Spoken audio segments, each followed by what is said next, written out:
Buenas tardes, mi nombre es Antonio Molina, delegado comercial de Reactiva Laboratorio para todo el Levante. Esta tarde iniciamos este foro para hablar sobre la inocuidad alimentaria y producción de fruta de hueso. Primero de todo, saludar a nuestros amigos de la región de Murcia, de Lleida, de Aragón y Extremadura, principales zonas de cultivo, así como de otras zonas. Reactiva Laboratorio y Grupo Carso quiere con esta charla acercarse un poco más a todos nuestros clientes, ya que por la situación de la pandemia, como todos sabéis, es algo más difícil en estos momentos. Reactiva Laboratorio y Grupo Carso quiere al final ser un departamento más integrado en las empresas que confían en nosotros para ser sus proveedores de servicios analíticos. Y mediante estas ponencias, lo que buscamos, queremos dar a nuestros clientes una respuesta para cualquier inquietud o duda que les surja, y por eso podéis enviar vuestras preguntas a través de las redes sociales, ya que estamos retransmitiendo en directo a través de LinkedIn, Facebook y YouTube. Sin más, para ello tenemos como ponentes a Juan Antonio Vázquez Jiménez, freelance y director de Global Tech Agro, experto en cultivo de fruta de hueso. En su empresa está localizada en Cieza, que es un punto de referencia, como todos sabéis, de la fruta de hueso en la región de Murcia. Y nos va a hablar sobre las inquietudes que se encuentran los técnicos de campo por y para el laboratorio suyo de referencia a la hora de actuar frente a cuestiones analíticas que se encuentran día a día en su trabajo de campo. Buenas tardes, Juan Antonio. Hola, buenas tardes a todos.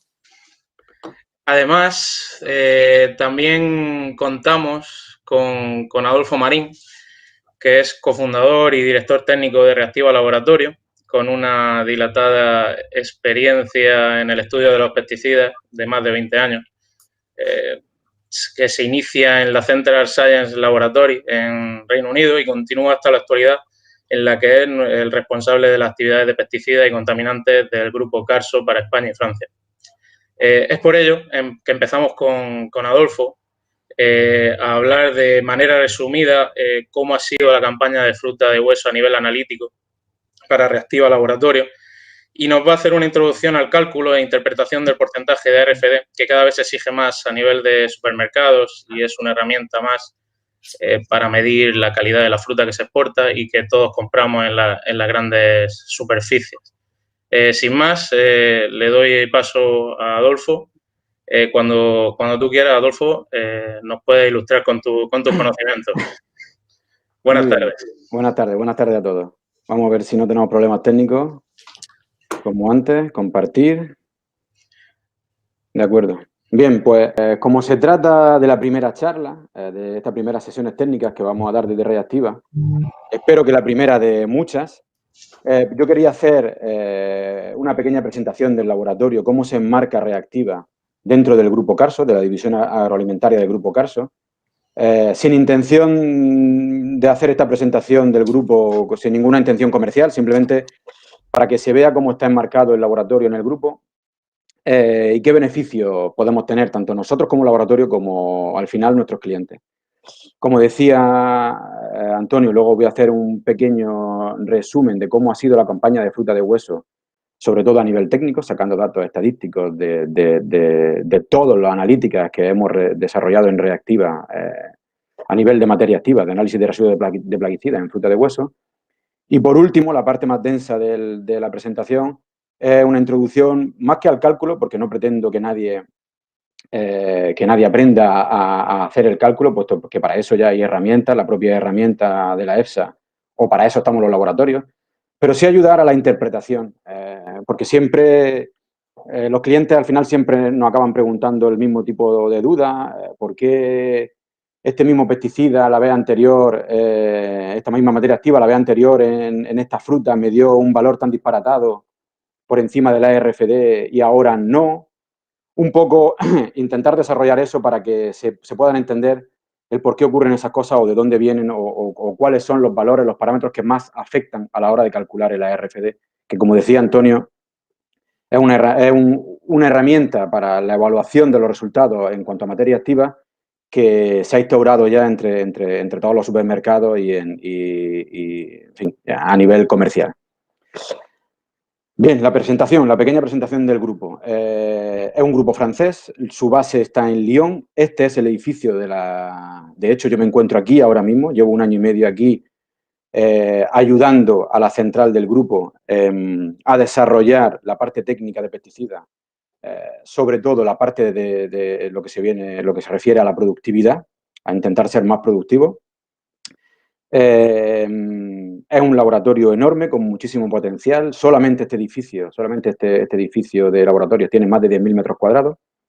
Las 6 áreas de conocimiento que engloba el grupo son estas 6 que muestro en pantalla. El área agroalimentaria, que es la que nos encontramos nosotros. El área de salud y medio ambiente, sobre todo la parte medioambiental y hospitalaria. El área de higiene, sobre todo higiene a nivel de edificios, para ver la calidad de aire, calidad de ambiente. Son muy fuertes en este campo en el estudio, en el análisis de amianto. Otra división de energía y mina, otra división que tiene que ver con toda la parte legal, de la analítica legal, de toxicología, de genético, y la parte farmacéutica. Está bien, yo no conocía esta parte hasta que no he llegado aquí, está bien el conocer a los jefes de departamento, a los responsables de área como yo, de esta otra área, porque uno siempre tiende a encerrarse en lo suyo, en su conocimiento, en sus problemas, en su rutina, y está bien compartir a veces tus problemas, tus soluciones, desde otro punto de vista, desde otro enfoque. Y yo estoy descubriendo y estoy aprendiendo eso, el enfoque que me dan otros expertos de otras materias que no tienen nada que ver con la mía, como puede ser la radiactividad, pero ver cómo ellos enfocan el problema, porque uno a veces está tan en lo suyo que ya no es que no encuentre solución a su problema, sino hay veces que ni siquiera es capaz de detectar que tiene un problema. Pues es curioso y enriquece y en fin, me está formando como profesional, y eso al final se traduce en una mayor satisfacción de nuestros clientes en el futuro, seguro. Centrándonos en la parte de la división agroalimentaria, están todos estos laboratorios. Paso muy rápidamente a detallarlos porque si hay clientes que actualmente están viendo esta presentación, trabajan con nosotros, o potenciales clientes o colaboradores, pues si operan en Italia, en Francia o en España, les puede venir esta información porque hay laboratorios en todos estos sitios, en estos 3 países, que sin intermediarios de por medio pueden dar solución. Por ejemplo, en España estamos Reactiva y Anabiol en Barcelona. En Italia está Well, es un laboratorio muy similar a Reactiva, 100% contaminante y plaguicida. Está Indam, también otro laboratorio italiano. Pure Laboratoire, que está en Perpiñán, un laboratorio especializado en la migración de contaminantes de envases al producto. Ampligen, que es un laboratorio que se encuentra dentro del edificio que veíamos antes en la primera transparencia, un laboratorio puramente genético. La Vexia, un laboratorio fortísimo, sobre todo en análisis. La Vexia y la Rebron son 2 laboratorios muy parecidos, muy fuertes en el análisis análisis nutricionales, todo lo que tiene que ver con el etiquetado de productos y análisis microbiológico. Con lo cual, colaboradores nuestros que operen en España, Italia o en Francia, podrán tener cubierto prácticamente todas sus necesidades. Gracias a eso, pues disponemos de todo este tipo de reconocimientos o acreditaciones o certificaciones, pues COFRAC, que es la entidad nacional de acreditación francesa, ENAC, la española, Acredia, la italiana. Por supuesto, a nivel de agricultura está QS, BNN, Fruit Monitoring, disponemos de todos esos sellos, de todos esos reconocimientos. FEL Partenariat, que somos un laboratorio reconocido por la mayor organización francesa a nivel de productores. Y estas 2, Pompoir o PES et Abricot, que son 2 asociaciones nacionales centradas exclusivamente esta en pera y manzana, esta en albaricoque y melocotón. Bueno, hay otros reconocimientos, certificaciones, pero en fin, los más relacionados con el mundo agro, como esta de cero residue pesticides, están aquí en pantalla. Bien, ¿cómo ha sido la campaña de fruta de hueso en reactiva? Me he centrado, para sacar toda la información, en los 2 últimos años, ¿vale? En la campaña 19 y 20 hemos analizado en torno a unas 30.000 muestras de fruta y hortalizas, para plaguicidas en fruta y hortalizas. Más de un 10% ya representa la fruta de hueso, esas casi 4.000 muestras de fruta de hueso. Me he centrado sobre todo en melocotón, nectarina, paraguayo y platerina porque cereza y albaricoque, la población estadística de la que contábamos en el laboratorio no es tan grande como esta y no podía sacar ningún dato muy concluyente. Dentro de esas 3.782 muestras de fruta de hueso, únicamente 204 muestras han sido negativas. 58 materias activas, que me ha llamado la atención, porque en otros cultivos se detectan más o menos siempre las mismas 10, 15, 20, no más. Me ha llamado la atención que, bueno, me ha llamado la atención, ya lo sabía, ¿no? Pero hasta que no lo ves reflejado en un número no te sorprende de verdad. 58 materias activas distintas, pero ninguna de esas materias activas ha superado el LMR. Dentro de esas 58 materias activas que hemos detectado, pongo aquí en pantalla las 15 que se han detectado con más frecuencia en este tipo de fruta, ¿no? Sobre todas ellas sobresale el fluopirán, en un 16% de las muestras se ha detectado, o el espinosat, el tebuconazol, el fluidoxinil y deltametrin. Esos son las 5 que están por encima del 5% de frecuencia de detección. El resto ya nos vamos al 2-3% y el resto que no he nombrado hasta las 58 que hemos detectado son ya por debajo del 2%. Decir que de esas 15 más frecuentemente detectadas, hay 5, estas 5 que muestro en pantalla, que en breve van a sufrir cambios en el LMR. Si uno acude a la página web de la Unión Europea, ya va a ver que estas 2 marcadas con asterisco, el fluoxonil y el piraclostobin, ya tienen una fecha, que es el 25 de mayo, en el que el LMR va a cambiar. Las otras 3 no lo dicen, pero anuncian que en breve. Bueno, quería resaltarlo porque normalmente estos cambios siempre son a más restrictivos. Entonces, bueno, hay que estar atentos para prevenir y no tener problemas. Me ha llamado la atención también, cuando acudí a ver algunas fichas técnicas de productos, que existen para la mayoría de los productos autorizados en fruta y hortalizas, de la materia activa autorizada en fruta de hueso, perdón, existen muy pocos productos autorizados. Por ejemplo, para la boscalida solamente existen estos 2 productos autorizados, que además está formulado, la boscalida junto con el piraclostobin, que es efectivamente otra de las materias activas que hemos visto que con más frecuencia se han detectado. Y no he podido, a lo mejor en una futura charla lo intento, pero me gustaría seguir tirando de este hilo, porque si vemos, el piraclostobin está un 20% menos concentrado que la boscalida. Pero si volvemos atrás aquí, los dos, tanto la boscalida, aquí lo hemos detectado en un 2%, y el piraclostobin en un 3%. Prácticamente lo mismo, a pesar de uno de ellos estar un 20% menos concentrado y, en teoría, suponer que el comportamiento sería detectarlo menos, o el otro es algo más persistente.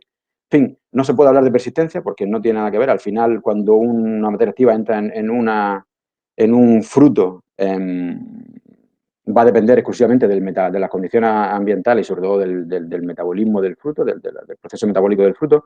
Pero, en fin, me ha sorprendido ese dato, normalmente no se le presta atención, para poder seguir tirando este hilo, a ver si se puede sacar información útil para ver si no curvas de degradación, que como decía antes es muy difícil, por lo menos tendencia, ¿no? Tendencia o comportamiento de plaguicidas cuando están formulados con otros y hay tanta diferencia como en este caso en la concentración. Por ejemplo, el fluoxonil, también solamente hay 2 productos autorizados en España para su uso en fruta, en estas 4, en melocotón, platerina, paraguayo y nectarina.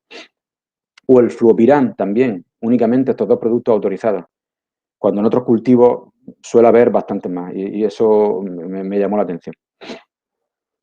Bien, y ya la última parte, pero un poco la más larga o la que más quería dedicarle tiempo porque es un poco la más compleja o difícil de explicar, es la introducción al cálculo de la RFD. Como decía, no se trata al principio, No se trata de querer mostrar o de pretender que aprendan a realizar el cálculo, pero sí a saber interpretar los resultados en función de este cálculo.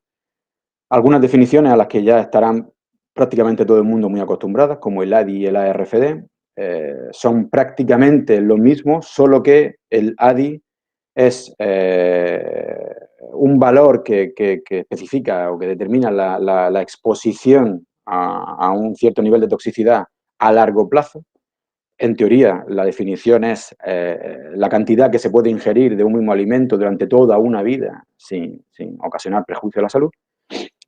Y el ARFD, por el contrario, es un valor límite de esa exposición a la toxicidad a lo largo de un día. Es la cantidad máxima que podríamos ingerir de un mismo alimento, de una misma pieza de fruta, por ejemplo, en una única comida, en una sentada, o esa misma pieza de fruta a lo largo de un día. El AOL, que es lo mismo, el mismo nivel de exposición, la misma definición, pero para operarios de campo. Y el EST, que lo vamos a necesitar, puesto que es lo que comúnmente se denomina la ingesta, ¿no? La ingesta a corto plazo, que forma parte de la fórmula de la ARFD, y lo vamos a ver a continuación. ¿De dónde viene el ARFD o qué significa ARFD? En inglés es Acute Reference Dose, que la traducción al español sería dosis aguda de referencia, y es un valor que se asigna a cada materia activa después de una serie de estudios toxicológicos realizados por la EFSA. Y al contrario que para los LMR, el ARFD únicamente depende de la materia activa, no depende de la matriz en la que se encuentre. No es como el ARFD de cualquier materia activa en tomate, no va a ser el mismo que en pepino o en berenjena o en cualquier otra fruta. En cambio, el 2,4-D, por ejemplo, el primero que aparece en pantalla, tiene una ARFD de 0,3 siempre. Lo encontremos en la fruta en la que encontremos. Con lo cual, aunque la ARFD matemáticamente tiene peso en la fórmula, ahora lo veremos a continuación al encontrarse en el denominador, y también tiene peso en la fórmula de la ARFD, del cálculo final, en función de su propio valor, pero son otros los parámetros que vamos a ver a continuación que influyen casi más en el cálculo final, en el resultado final. Esta es la fórmula del porcentaje de ARFD es la ingesta dividida por el ARFD, es decir, por el valor propio del pesticida que acabamos de ver en la pantalla anterior, multiplicado por 100. Y en la fórmula de abajo podemos ver cómo se desarrolla la ingesta. La ingesta al final es HR, que es, todo esto son siglas que vienen del inglés, High Residue, que es el valor encontrado, digamos, en el laboratorio, el Large Portion, que es la cantidad máxima que el individuo puede tomar en esa única sentada de una única pieza de fruta o de un único alimento, de un alimento único, en una única sentada o a lo largo del día. V, que es el factor de variabilidad, que es un parámetro, un factor de seguridad, precisamente para eso, para asegurarnos de que ni siquiera en un caso extremo estaríamos superando el valor de toxicidad. Todo ello dividido por el body weight, el BW, que es el peso corporal. Todo ello al final, como decíamos en la fórmula de arriba, dividido por el ARFD y multiplicado por 100. Todos estos datos son sacados de un estudio que en su día, cuando la EFSA decidió poner esta herramienta en marcha, hizo una consulta a todos los Estados miembros de la Unión Europea preguntando por el peso medio de la población de niños de 8 años, cada uno en su país, el large portion, es decir, la cantidad máxima que ese niño con ese peso corporal medio es capaz de ingerir en una única sentada de un único alimento o de ese único alimento a lo largo del día. Y cuando la Unión Europea recibió de cada Estado miembro toda esa información, elaboró la tabla que vamos a ver a continuación. Bueno, me he adelantado un poco. Como vemos aquí, quería exponer que existen dos modelos para calcular actualmente dos modelos aceptados. Bueno, ya estáis viendo que el prohibido indica que este no, pero dos modelos aceptados para calcular el valor de ARFD. Uno es un instituto alemán que creó el modelo WELS, Y luego el modelo oficial de la EFSA, que es el modelo primo, conocido como modelo primo, que aunque suene muy español, viene de la definición, ¿no? De Pesticide Residue Intake Model, la versión 3.1. Bien, como decía, cuando la Unión Europea recibió toda esa información de todos los Estados miembros, elaboró esta tabla que vemos aquí y tomó siempre el dato supuestamente más desfavorable para cada fruta. Es por eso que aquí vemos, por ejemplo, en la fórmula ya veíamos que entra en juego el peso corporal, también el large portion, el factor de variabilidad, pero como vemos, y ahora lo explicaré, hay aparte otros dos factores que influyen a la hora de elegir la fórmula. El caso, ahora lo desarrollaremos un poquito, y la unidad, el peso de la unidad comestible. Pero si os fijáis, hilando un poco con lo que venía diciendo, al lado en cada línea siempre hay las siglas de un país. Eso es porque al final para, por ejemplo, por ejemplo, para naranja, si seguimos la línea, vemos que se ha tomado el dato del Reino Unido. Es decir, aunque no estemos en el Reino Unido, cuando nosotros estemos analizando una naranja y vayamos a determinar el cálculo de la RFD, vamos a utilizar los datos del Reino Unido, es decir, el peso corporal del Reino Unido, la cantidad máxima de naranja que es capaz de comer ese supuesto niño de 8 años en el Reino Unido. Vamos a tener en cuenta el peso medio el peso medio de la unidad comestible de una naranja, digamos, de una pieza de naranja que en su día el Reino Unido determinó como en su estudio, cuando devolvieron los datos a la EFSA. Y como podéis ver, ya os podéis imaginar que esto va a variar mucho. No es lo mismo tener en el divisor de la fórmula el peso corporal de Alemania sí, que es 16,15, que del Reino Unido, que es 8,7. No es lo mismo dividir por 16 que dividir por 18. Con lo cual, esto ya es un parámetro que afecta bastante al resultado final. Por eso, si no se tiene en cuenta este modelo, el modelo de la EFSA, y uno tira de datos españoles para hacer el valor, el resultado del cálculo final, nunca le va a coincidir con el valor del laboratorio si el laboratorio está utilizando el modelo primo. Y como decíamos antes, también existe el caso. Hay 3 tipos de casos en los que utilizaremos 3 tipos de fórmulas distintas para determinar el cálculo de la RFD.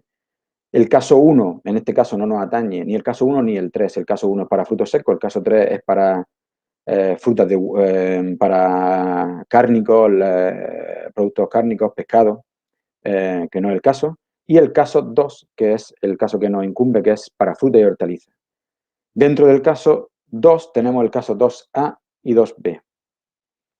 El 2B, empezando por el más sencillo, vendría a ser la fórmula que hemos visto antes, la fórmula general, y es un caso en el que la EFSA supone que la cantidad media que ese niño puede ingerir de una determinada fruta es mayor que lo que pesa, que el peso unitario de esa fruta. Bueno, al revés, perdón. El caso 2B, que es la fórmula general, es al revés. Es cuando el peso unitario es mayor que lo que el niño es capaz, ese supuesto niño es capaz de comerse. Si miramos la tabla, por ejemplo, vemos que grapefruit, que en inglés es pomelo, pues un pomelo, el peso medio de una unidad de un pomelo es 270 gramos, pero en este caso Alemania estimó que un niño es capaz de comerse únicamente 253 gramos. O, por ejemplo, un coco, en esta línea de aquí, si me seguís el ratón, el coco pesa 364 gramos, la unidad, un coco, pero un niño es capaz de comerse en una sentada o a lo largo del día, se estimó, en aquel caso, en Holanda, que es capaz de comerse 53,1 gramos. Y el caso 2A es el contrario, es aquel en el que nos vamos a comer, bueno, ese supuesto niño se va a comer más de una pieza. Es decir, el large portion, la cantidad que es capaz de comerse, es mayor que lo que pesa la unidad. Pues, por ejemplo, aquí tenemos una naranja. Se estimó para el Reino Unido una naranja es capaz de comerse un niño inglés o británico esa cantidad, 193,8 gramos de naranja, y la naranja solamente pesa 160 gramos. Eso al final en la fórmula se traduce así, pero tampoco quiero entrar mucho porque ya digo, no se trata de que se aprenda a utilizar. En este caso, en el 2B, que es el sencillo, se aplica la fórmula general y en la fórmula inicial que hemos visto, y en el caso 2A se aplica esta, se desarrolla un poco más, porque se supone, ya digo, no es la intención, pero se supone que la primera pieza de fruta va a contener una cantidad de pesticidas igual a lo que se ha encontrado en el análisis multiplicado por el factor de variabilidad, y las siguientes frutas van a tener solamente lo detectado por el laboratorio sin incrementar, sin multiplicar, sin poner ese factor de proporción o de conversión que aporta el variability factor, el factor de seguridad. Pero ya digo, si alguien tiene intención, en privado o en otra charla más técnica o en otro momento en privado, como decía, podemos desarrollar o profundizar algo más, pero no se trataba de eso. Por último, si damos un giro de tuerca más, nos encontramos que recientemente ya últimamente empiezan a pedirlo cierto tipo de clientes, nos encontramos con los processing factors, factores de procesado, que comúnmente cuando hablamos de fruta y pelamos la fruta se le llama también peeling factor, porque el pelado se considera un factor de un procesado, ¿no? Pero bueno, este es un estudio que hizo un instituto alemán con ayuda de la EFSA para poder estimar la presencia de pesticidas o la detección de pesticidas de materia activa o de plaguicidas tanto antes como después del procesado. Es decir, un tomate, analizar el tomate antes o cuando ya está enlatado en forma de tomate frito. O una naranja tal cual, un fruto, o analizar esa misma muestra cuando ya está en forma de zumo, o un albaricoque y su mermelada. Entonces, haciendo multitud de ensayos, se llegó a obtener una serie de ratios, la cantidad encontrada en el fruto con la cantidad encontrada en el producto ya procesado. En nuestro caso, en el campo, en el mundo agro, nuestro factor de procesado es el fruto y la pulpa, es decir, fruto tal cual, fruta pelada, sin la piel, en teoría, teóricamente, no comestible. Luego veremos que esto entraña, a mi entender, un cierto riesgo. Por ejemplo, a continuación vamos a ver un ejemplo, si nos fijamos, por ejemplo, en el imazalil, que es un caso que se da mucho, imazalil en naranjas, pues aquí, bueno, esto es un Excel que es público, está a disposición pública, se puede filtrar por materia activa y dentro de materia activa siempre vamos a ver, por ejemplo, en este caso imazalil, pues podemos ver dentro de los cítricos, pues podemos ver para naranja y dentro el procesado que se considera la pulpa y el factor de procesado medio, que en este caso para el imazalil sería 0,053. Si nos vamos a un ejemplo concreto, ese sería el ratio, 0,053, el ratio de la naranja antes o pelada. Si nos vamos a un ejemplo concreto, por ejemplo, el resultado de imazalil, un resultado de 0,6, un LMR de 4, eso representa un 15% del LMR. Bien, hasta aquí bien, muy lejos de superar el LMR. El ARFD de imazalil es 0,05. Como decíamos antes, este ARFD va a ser 0,05 siempre, sea la fruta que sea. Pero este dato nos arroja un porcentaje de agotamiento de ARFD, que es lo que nos va a indicar la toxicidad, superior al 100%, como estamos viendo en pantalla, un 159,1%. Si nos vamos a la tabla de la EFSA, al modelo primo, como veíamos antes, vemos lo mismo. El dato que la EFSA propone para usar, porque en teoría es el más desfavorable, es el del Reino Unido, su peso corporal, el large portion, la unidad comestible, y al final vemos que efectivamente el valor es 159,1. Ahora bien, ¿qué ocurre si un cliente nos solicita aplicar ese factor de procesado? Pues tendríamos el mismo caso, únicamente aquí estamos aplicando el factor de procesado de 0,053. Es decir, a fin de cuentas, vamos a multiplicar nuestro ARFD, porque no nuestro valor detectado en el laboratorio es 0,6 y eso no va a cambiar, nuestro RFD por ese ratio, por ese supuesto valor que estaríamos encontrando en la pulpa si desecháramos la piel. Y fijaos cómo cambia de no cumplir a cumplir, de 159,1 a 8,4. Si hacemos ese cálculo en la web de la EFSA, vamos a ver exactamente lo mismo. Aquí vemos en pantalla 8,4. Como conclusión, y ya termino y doy paso a nuestro compañero Vázquez, dudas más frecuentes, consultas más frecuentes que se suelen dar y a las que yo suelo contestar. Como he dicho varias veces, el ARFD no está relacionado con el LMR. Como hemos visto en el ejemplo concreto, en el caso práctico concreto, puede darse una superación de ALMR, un agotamiento de la superación de la ALMR, sin que se supere, de la RFD, perdón, sin que se supere el LMR. Hemos visto en el caso anterior que efectivamente estábamos a un 15% de LMR y el ARFD estaba a un 159%. También se puede dar el caso contrario. Puede que superemos el LMR, pero no superemos el valor de toxicidad, el agotamiento de ARFD, que es lo que nos da ese valor de toxicidad. Como he dicho varias veces, a diferencia del LMR, el ARFD no depende de la matriz. Tanto el ARFD como el peso corporal, como hemos visto, tienen mucho peso en la fórmula. Primero, porque no es lo mismo tomar los datos de un país o de otro. Y segundo, porque en la fórmula ambos datos están en los divisores tanto cuando vamos a calcular el IST, la ingesta, como cuando vamos a calcular el ARFD, el tanto por ciento de ARFD total. Con lo cual, tiene mucho peso. Y es por eso que a veces bailan mucho los datos y la gente, y cuando no se tiene conocimiento tan profundo de este tema, con lógica se pregunta por qué aquella vez me dio un tanto por ciento de ARFD desorbitado y el mismo pesticida hoy, pero en otra fruta, me está dando una RFD tan bajo.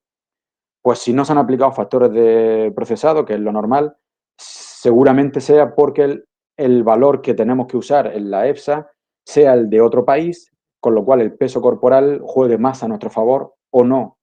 O que el valor de AR, eso sí tenemos en cuenta que el ARFD es el mismo, es decir, si es la misma materia activa, porque si estamos hablando de materias activas distintas, ya el ARFD cambia y por supuesto, si tenemos un ARFD muy bajo, al estar en el divisor, el valor se va a disparar también. Por norma general, a menor valor, mayor toxicidad, más tóxico se considera la materia activa. Y por último, como decía antes, que esto puede llevar a veces y ya termino, a mi entender, hay que cogerlo con cuidado. La utilización de los factores de procesado debería ser decisión del cliente, o debe ser decisión del cliente. Nosotros, por lo menos, informamos al cliente para que él tome la última decisión. ¿Por qué? Porque el laboratorio no sabe el destino de esa fruta o hortaliza. El laboratorio no sabe a qué mercado va esa fruta. El laboratorio no sabe si esa naranja va destinada al sector de la repostería y nosotros, en el supuesto, cuando estamos aplicando el peeling factor, estamos dando por no tóxica esa naranja porque estamos desechando, despreciando la piel, pero luego resulta que esa naranja o esos limones o esas limas van a formar parte de un postre o de un pastel o de una tarta que precisamente se les rayan se raya la piel de la naranja para dar más sabor o más aroma, con lo cual lo que estábamos deshaciendo por un lado lo estamos haciendo por el otro. Es por eso que nos gusta siempre, yo quería hacer esta sesión, aunque sea un poco técnica además, para poner en conocimiento de este tipo de cosas, este tipo de problemas y sobre todo poner sobre aviso a los clientes que el uso, porque hay veces que es jugoso, ¿no? El decir, bueno, aplícame los factores de conversión porque paso de no así, de no tóxico a así tóxico, de no poder venderlo a poder venderlo. Pero ojo, vale, porque eso es así, efectivamente, una herramienta que está ahí, que está para eso, que se utiliza para hacer la suposición de que habría si desechamos la piel, porque son piezas, son frutas supuestamente de piel no comestible. Pero no en todas las culturas o no en todos los casos se desprecia la piel. Es por eso, bueno, hacer un poco hincapié en ese sentido. Y por mi parte esto es todo. Espero no haberme extendido mucho, no haber sido muy pesado. Antonio, te cedo la palabra de nuevo.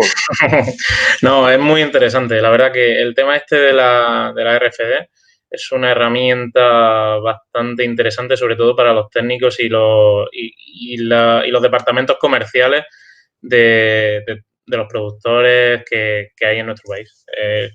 Para ellos es una herramienta muy buena a la hora de poder decidir a qué mercado van o a dónde van a mandar esa fruta. Es muy interesante, la verdad. Bueno. Es muy interesante. Juan Antonio, buenas tardes. Buenas tardes. ¿Qué tal? Bien. Afortunadamente. Te agradecemos mucho que nos estés acompañando. Ya sabes tú, nos conocemos hace ya muchos años y yo sé, y mucha gente sabe aquí en la región de Murcia, tus conocimientos sobre la fruta de hueso son bastante amplios y por eso hemos decidido contar contigo para que nos ilustres como ha hecho Adolfo en su parte, pero que nos ilustres tú con la tuya. Y nada, te doy paso para que nos muestres sobre lo que nos iba a hablar. Y nada, agradecerte que estés con nosotros. Es lo importante.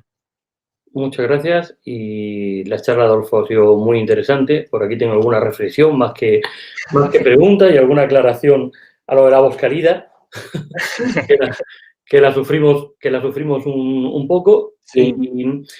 Y yo más bien que explicaré un poco qué es lo que hacemos los técnicos de campo en estos momentos en el campo y cómo sufrimos todo esto de los residuos y los bajos residuos y tal. Y bueno, a mí siempre me gusta plantear preguntas, ¿no? Más que venir a dar aquí la charla o el meeting y tener la verdad absoluta, más que nada, plantear preguntas que entre todos seamos capaces en algún momento de resolver, ¿no? Muy bien. Bueno, si queréis, perfecto.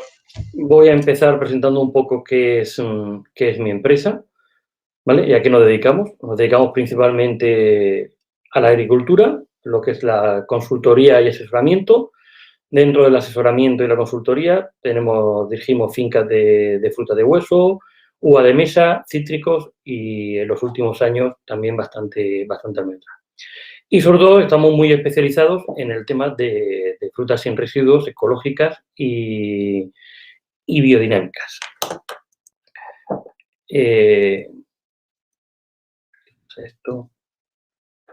La charla yo la he querido titular Los técnicos de campo y las exigencias de los mercados, porque al final, aunque los técnicos de calidad de los almacenes lo sufran, al final siempre nos va a llegar las exigencias a los técnicos que estamos en el campo y que somos los que tenemos que hacer la aplicación de los tratamientos.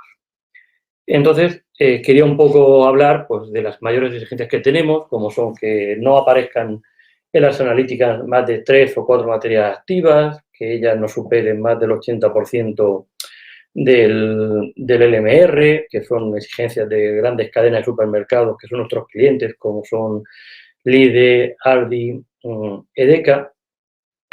Luego el tema de residuo cero, que desgraciadamente comercialmente para nuestro sector no está teniendo el auge que todos esperábamos que tuviera. No sabemos si es porque la red comercial no se va a venderlo o porque el cliente quiere alguna certificación muy específica sobre eso.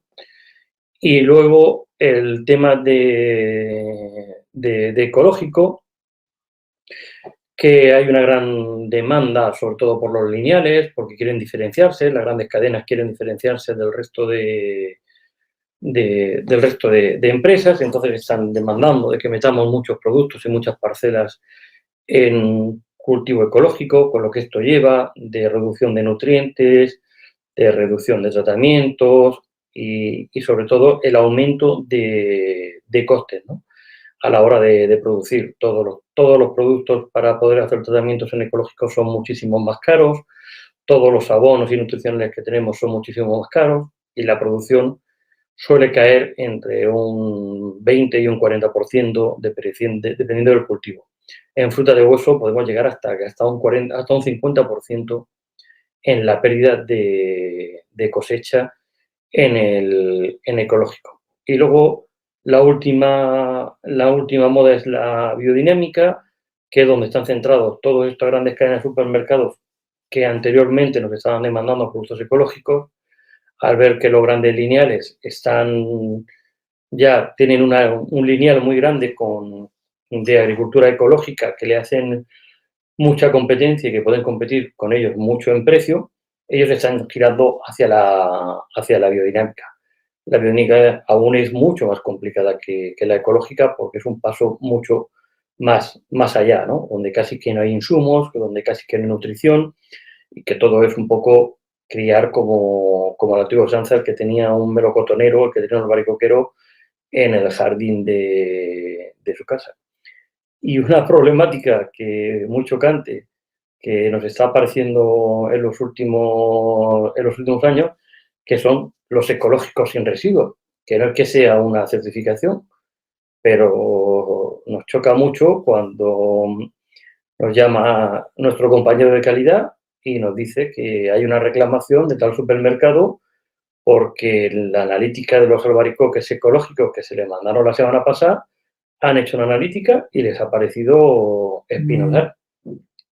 Y nosotros decimos que el espinosar es un producto que es biológico y que es ecológico y que está registrado en agricultura ecológica. Y ellos nos dicen que no, que un producto ecológico no puede llevar ningún residuo, que es para lo que se inventó la agricultura de residuo cero, ¿no? Donde sí que se aplicaba la nutrición, pero no se aplicaban tratamientos o no se aplicaban tratamientos al final del ciclo para llegar con una analítica de cero residuos. En los últimos 3 años pues, nos está pasando eso, ¿no? Que supermercados que ponen el tema de ecológico por publicidad y que realmente no saben lo que están comercializando, pues nos están demandando eso, ¿no? Productos ecológicos sin residuos, es decir, que la analítica salga totalmente limpia, que no aparezca nada más. Esto ya os digo, cada vez es más complicado porque tenemos menos herramientas, todo, hasta el cultivo con menos residuos, tenemos muchas menos herramientas, más caras, y además tenemos una nueva problemática, que son la aparición de nuevas plagas que en España o que en Europa no conocíamos, que vienen de otros países y que nos quedamos sin herramientas para poder combatirlas. Pasamos al siguiente punto. Bueno, comentar de la parte anterior que además en el tema de ecológico hay una nueva normativa en el que, bueno, nos viene una nueva normativa en unos años que todavía no sabemos cómo va a ser, pero parece ser que va a ser muchísimo más restrictiva. Y ya esa nueva normativa ha empezado con hacer que los insumos para agricultura ecológica tengan que pasar una auditoría a través de una norma UNE. Eso va a hacer que muchas empresas pequeñas que están haciendo cosas interesantes no sean capaces de cubrir esos gastos y nos dejen de suministrar esos insumos o no podremos utilizarlos porque no tengan registro en agricultura ecológica. En la colaboración con los laboratorios, pues ante todo lo que necesitamos es nuevas herramientas, ¿vale? Nuevas herramientas web.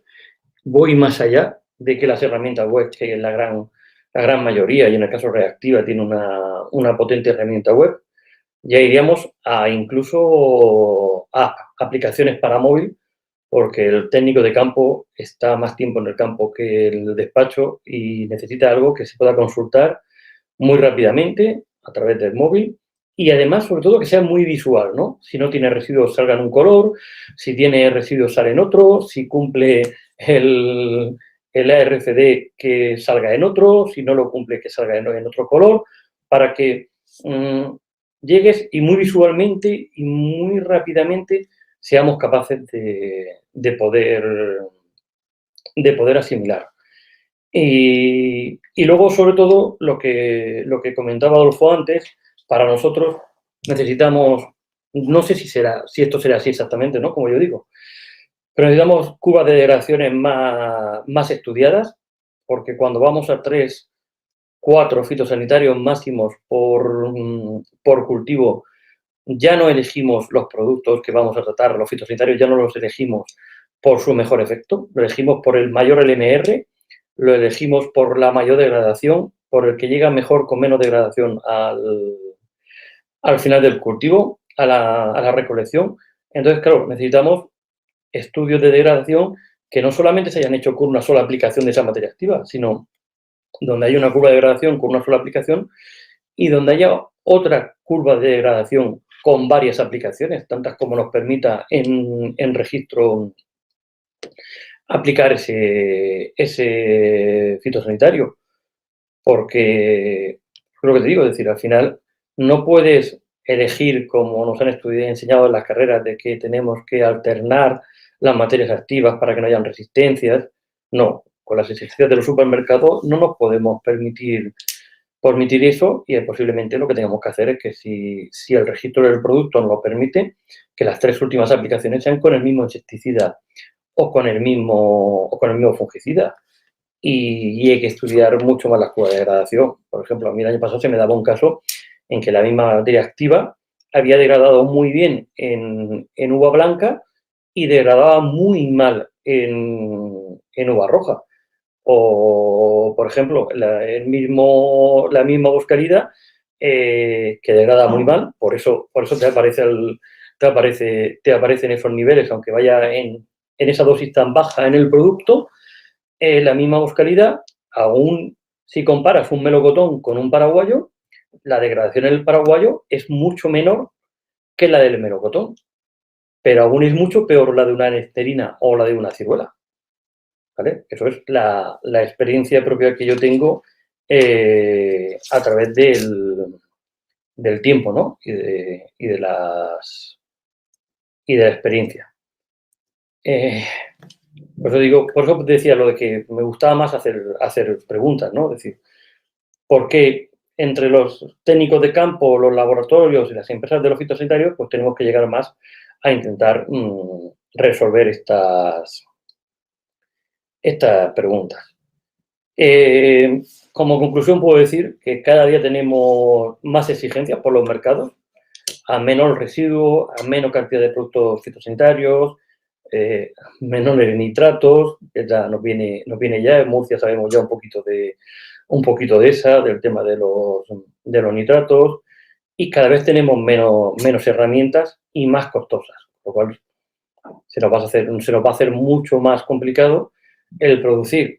Y en hortalizas podemos decir que vamos a conseguir variedades más resistentes a oidio, más resistentes a mildew, más resistentes a pulgón. En frutales es mucho más complicado, necesitamos muchísimo más años para poder decir, no, lo que no vamos a conseguir con los fitosanitarios o con los tratamientos, lo vamos a conseguir con la genética, llegando a eso, ¿no? A tener menos residuos, porque tenemos una variedad de nectarina que es mucho más resistente al oidio o incluso es resistente al oidio y ya no tenemos que hacer aplicaciones para el oidio. Y bueno,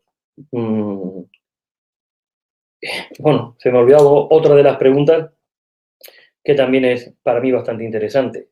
Es decir, ¿por qué con ciertos mojantes degrada mucho más, le cuesta mucho más degradar a las materias activas? Y yo con esto solamente quiero daros las gracias a todos y siempre termino con esto que dice que come fruta y verdura y te sentirás mejor. Pues muchas gracias, Vázquez. Yo te quería hacer una preguntilla que tenía por ahí guardadas, con referencia al tema de la fruta de hueso. Y yo quería saber, ahora sabes tú que se está hablando mucho del cambio climático, cómo están afectando a los cultivos en general, pero yo quería preguntarte cómo está afectando el cambio climático a los cultivos de fruta de hueso. ¿Sabes qué? Quería saber, pues eso, qué escenarios se manejan en las próximas campañas. ¿Cómo lo ves? ¿Cómo ves el campo en la zona de Sierra, que es la que la fruta de hueso? Pues el cambio climático a la fruticultura en general le está afectando, sobre todo porque más que... Es decir, el mayor problema que tenemos ahora mismo, la adaptación que tenemos, es que los inviernos cada vez vienen más tarde. Al venir más tarde, la planta cada vez descansa más tarde. Al descansar más tarde, tiene más problemas de productividad al año siguiente porque está más tiempo, tienes que regar más, tienes que abonar más tarde y entonces a la planta le cuesta mucho más agostar y hacer yemas de producción para el año siguiente. Entonces creo que otra de las cosas que decía, pero pasa que hablar en fruticultura de estudio de variedades, pues estamos hablando de 10 años, ¿no? Pero también tenemos que empezar a estudiar eso, ¿no? Es decir, que las nuevas variedades que vengan también sean variedades que sean capaces de soportar mucho más eso, ¿no? Es decir, el tener menos reposo, el llegar más tarde, porque al final yo veo que el cambio que, por ejemplo, este año que al principio no teníamos horas de frío ninguna, pues en una semana hemos acumulado más horas de frío que llevábamos en todo el año, más horas de reposo. Pero volvemos a lo mismo, la misma historia, es decir, estamos trabajando con herramientas hora frío, con herramientas de hace 100 años.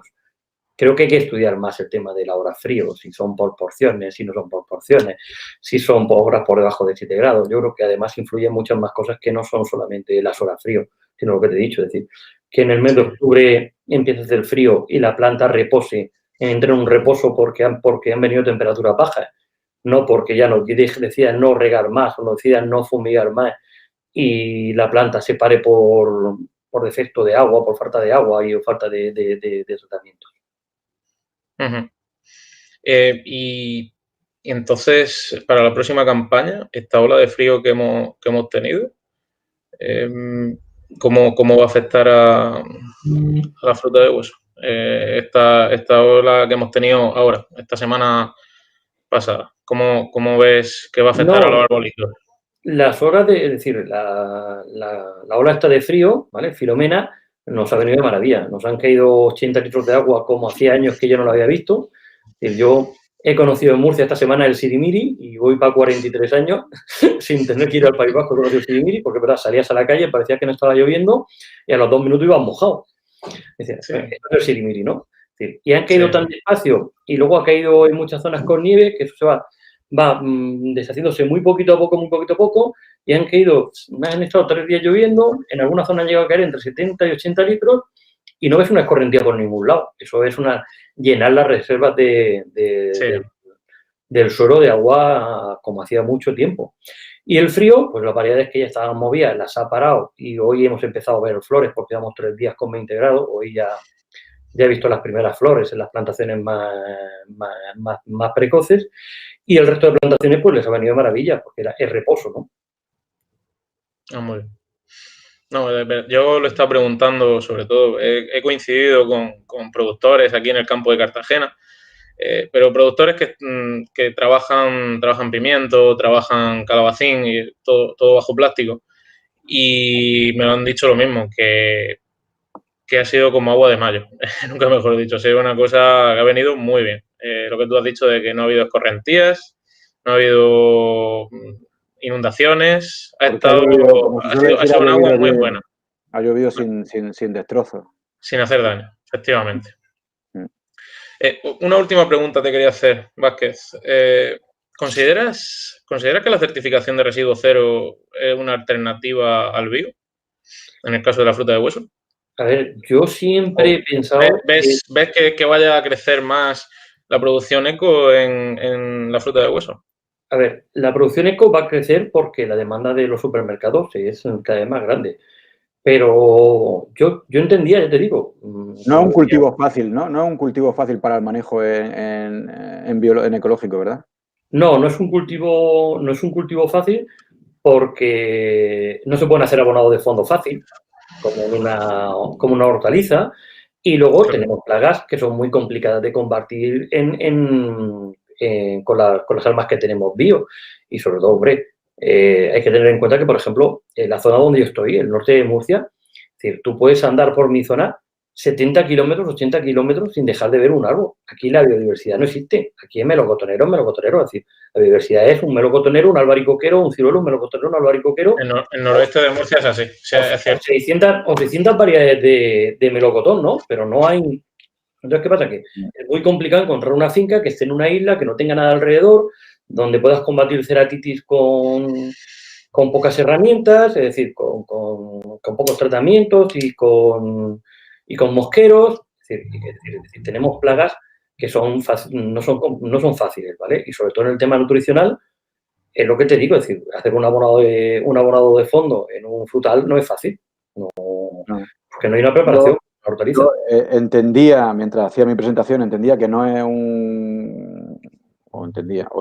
de los datos que saqué, derivé que no es un cultivo fácil cuando vi que de las casi 4.000 muestras analizadas, solamente de esos 4 cultivos, apenas 204 muestras, si no recuerdo mal, habían resultado negativas.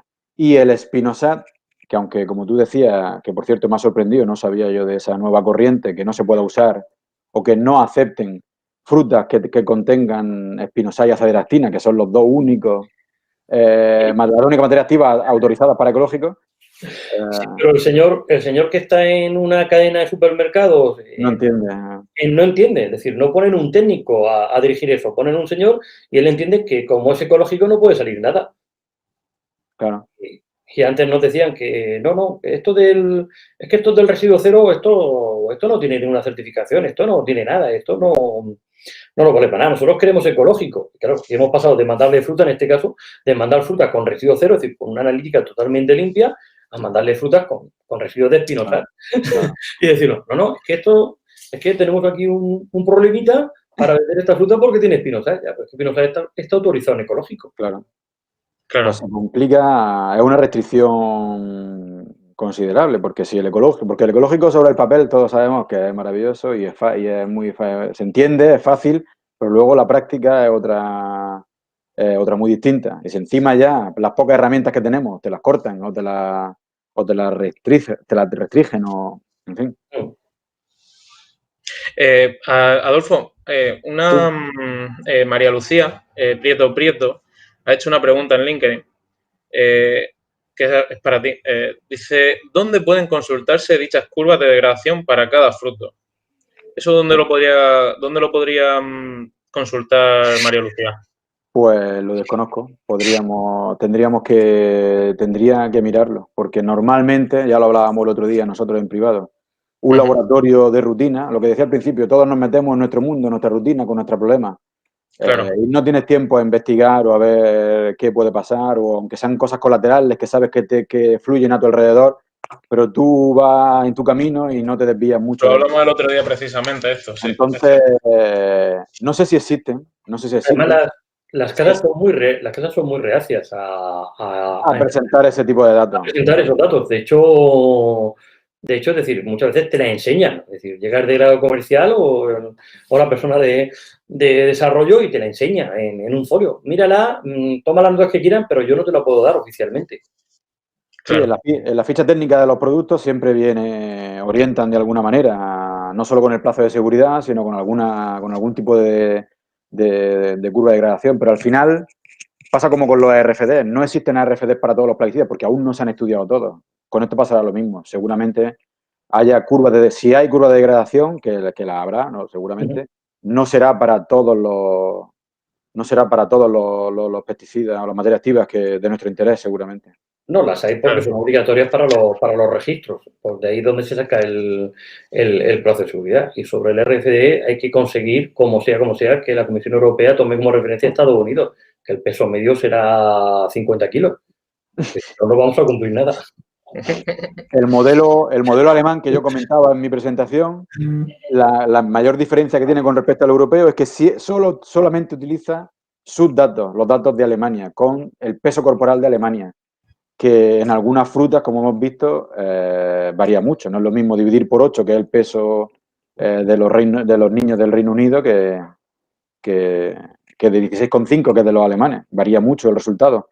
Por eso, antes muchos laboratorios o muchos intermediarios o supermercados o sobre todo eso, comercializadoras, solicitaban usar el modelo BELS para el cálculo de la RFC porque resultaba más favorable siempre.